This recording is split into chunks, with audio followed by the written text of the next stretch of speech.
Hey guys, it's Joey.T. from the Cartoon.P giving you another vlog on Vlog Monday.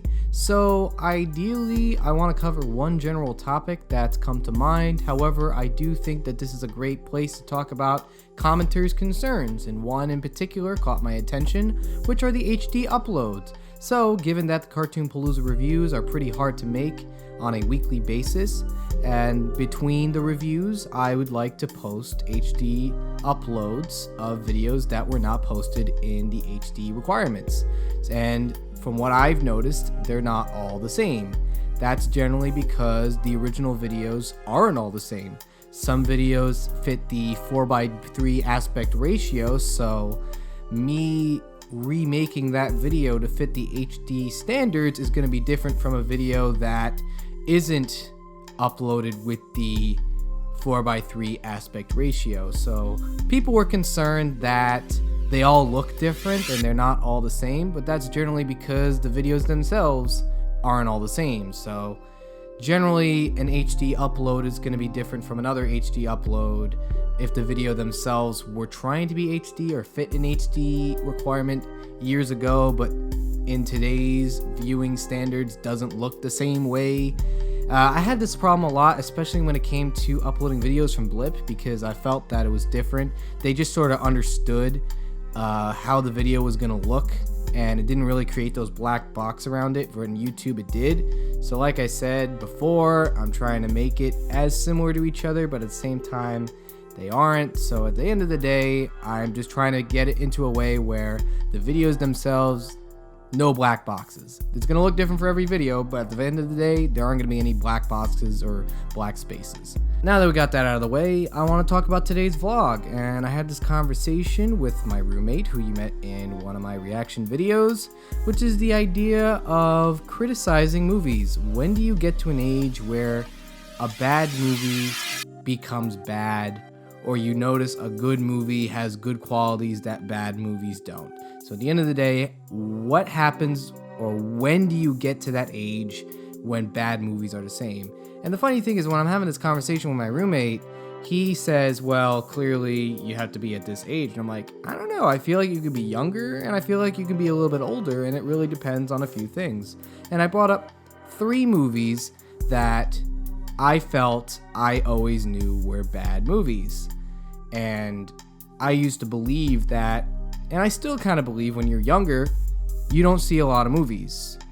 Movies are sort of a privilege that you have to go see movies, or your parents getting you to go see movies. Not everybody grew up with a television. Not everybody grew up going to the movies on movie night. Movies are sort of this privilege for certain people, and I just felt like I was fortunate enough to watch a lot of movies. Most of the movies growing up that I got to see were through movies on channel WB or ABC, and you'd see them on every Saturday morning. But, you know, as I got older, I treated myself to see more movies. But what I noticed when I was younger, and I felt like even when I was at that age where bad movies weren't really bad movies, and I wasn't as privileged to see as many movies as I did now versus whatever my parents just had for me to watch. Like, for example, Troll in Central Park I thought was awesome when I was younger, but as I got older, I realized it's not as good as it really was. But that wasn't the case for, like The Return of Jafar. And it's funny that I go back to The Return of Jafar, but this movie really did have an impact for me growing up. So ideally, Return of Jafar is the sequel to Aladdin.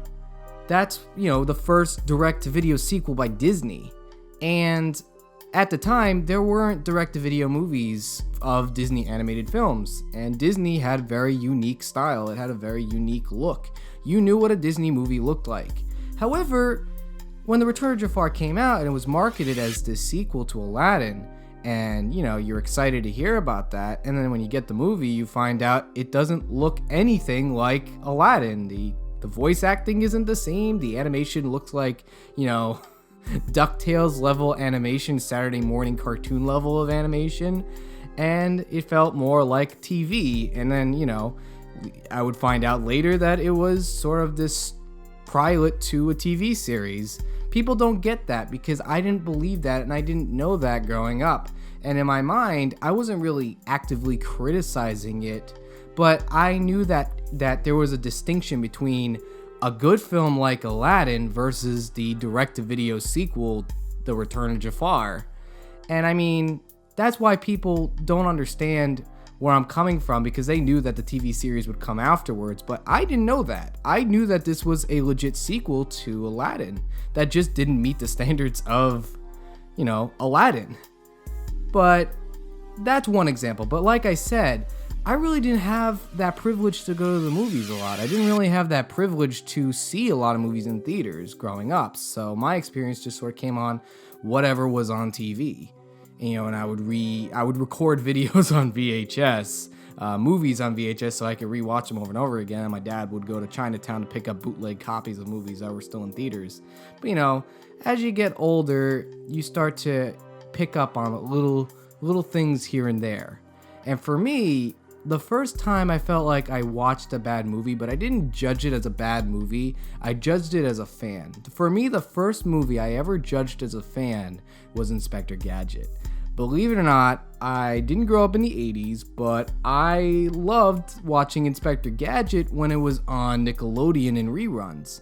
And for me, the show was a lot of fun. You see a guy who had all these amazing capabilities. It was cartoony, or as cartoony as 80s cartoons can get. And it was a lot of fun. And then when I found out that they were making an Inspector Gadget movie, I just felt like it didn't look anything like the cartoon. Other than the theme song, it didn't really get a lot right.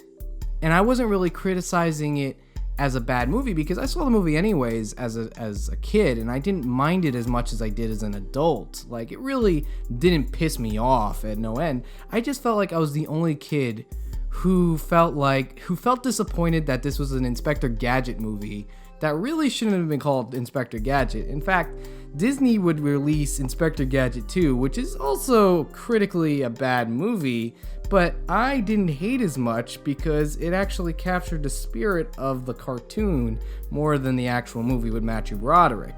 But like I'm saying, I didn't really judge this movie critically as under a critical lens, as a filmmaking sort of thing.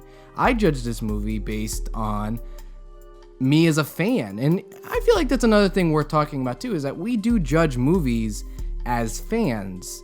And I feel like that can get in the way of critical judgment. So it's important to know when you're going in as a fan of something, or a fan of previous work, if it's going to affect your bias going into it. And I feel like either way you look at it, filmmakers, critics, you name it, are always going to go in watching a movie with a different critical lens than other people, which is what makes the field of criticism so unique, is that everybody comes in with their own worldview. But now we get to the third movie that I feel like this was when I realized a good movie to a bad movie. Now, the funny thing about this is that I was in middle school when this movie came out. And at that point, I did watch a lot more movies. I did have more ability to watch movies in theaters, to save up allowances, to go watch more movies, to go Blockbuster. I tried watching as many movies as I can. And then it came to a point when The Cat in the Hat came out in theaters, and I just hated it. I'll never forget the day. So around the time this movie came out, it was Dr. Seuss Read Across America month, and we do a lot of, Dr. Seuss related things, and this is when I started to hone in on my artistic abilities. And one of my influences growing up was Dr. Seuss. I just felt like, as an illustrator and a cartoonist, he was amazing. He's the cartoonist's illustrator, and vice versa, the illustrator's cartoonist. He just knew character and color scheme really well, and I'll go as far as to say I still look at his work here and there to see what I can do for my own style. I just felt like he's very influential in that area. So I had a deep love and deep respect for Dr. Seuss. The Grinch came out years before, and even though, like I said, I didn't watch movies under a critical lens, I felt like they got a lot of stuff right. And I did love the makeup work in that film because I felt like it looked like a live-action Dr. Seuss movie. And in some ways, you kind of have to respect it for that even Ron Howard respected a lot of things about that movie, even if it's not, as revered as the Chuck Jones short. But for me personally, the difference between that and The Cat in the Hat, one, I was younger, and like I said before, not that much experience. I'm a little bit older, had a little bit more experience. I was invited to see this movie in theaters with my little sister and her friend at the time. And, I just figured I don't mind seeing this. Like, I was given the choice to see it, and I was like, you know what, I'll see it too. And I was at the age where, you figure, well, you're too old to see this movie. I was like, I don't care. I mean, I love Dr. Seuss. I love the work of Dr. Seuss so much. Like I said, I was in the 7th grade at the time, and I was told to see this movie, and you could argue that movie was not for me in general. But that was the problem, because I felt like when I was watching the movie, this was like a PG-13 movie in disguise of a PG movie. There were so many things in this movie that were wrong, tonally wrong. Like, there's subversive stuff in movies that adults can find versus just flat out saying stuff that's just for adults. Like the dirty hoe and, spelling anagram for S-H-I-T is beyond just being sensual, and it's just so much. And it's like, you're making a movie for kids. Like, it just doesn't make any sense why you would do that for a PG movie. And everything about that movie just felt wrong. There's so much in this movie. There's big sets. There's costumes that don't look right. I mean, there's so much that's put into this movie, but for what? It really didn't feel like anything in this movie amounted to anything. I just felt really confused and uncomfortable watching that movie. And that's when I realized that for me, this is the movie where I started taking apart something critically based on what I know about movies and other movies that I've seen before. Like, okay, this movie does it this way, and you feel like they utilized it better. Or like, oh, that doesn't seem to make sense because, this movie was made by this studio. Maybe they felt it was important to promote their theme parks because it's a Universal movie, so the Universal Pictures would promote their movie, but at least do it in a way that's more subtle. Advertising exists in movies, and I noticed advertising existed in movies at the 7th grade. So, like, again, age plays a role, and how many movies and how many things you are experienced in seeing really play an impact as far as how you judge something. And I really felt like that was important for me. And I felt like Cat in the Hat was that movie to do it for me. To this day, I can't stand that movie. I hated that movie so much. And for me, it was the movie that made me think more critically. And, the funny thing is that I started reading more movie reviews because of that movie. Because I was like, I can't be the only one who hated this movie that much. And to my surprise, I go on movies.com at the time, now owned by Fandango. And I see all these critics who say terrible things and almost the same things that I had to say. Like, one of my favorite reviews had the headline, "Somebody is going to pay for this." I forgot who the reviewer was, but I remember that tagline, and I was like, that's my reaction after watching The Cat in the Hat. So like I said before, when it comes to thinking critically about movies, I really feel like there is an age where you watch enough movies to make that judgment. The same way you get armchair critics who watch football games, who watch a lot of football, and at a certain point they make judgments based on how many games they watch. But like I said before, it's also a way where how well you're able to justify why you feel a certain way or justify your bias towards something.